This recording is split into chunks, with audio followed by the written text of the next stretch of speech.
Ipinakita ng kwentang pag-uukom kung gaano karahas ang politika sa Pilipinas sa San Roque. Ang halalan ay nahuyo sa labanan at patayan. Nawala ang kapayapaan ng mga tao dahil sa makasariling mga pinuno. Maraming inosenteng tao ang nadamay gaya ng pamilya ni Benning. Ito ay malayo sa kaharian ng Diyos. Sa kaharian ng Diyos, mayroong kapayapaan at katarungan. Ang mga tao ay nagmamalasakit sa isa't isa at hindi gumagawa ng masama para lang sa kapangyarihan.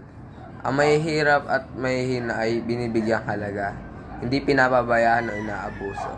Ang aral ay ang kasakiman at karasan lamang pumapatay sa mga pamamayan.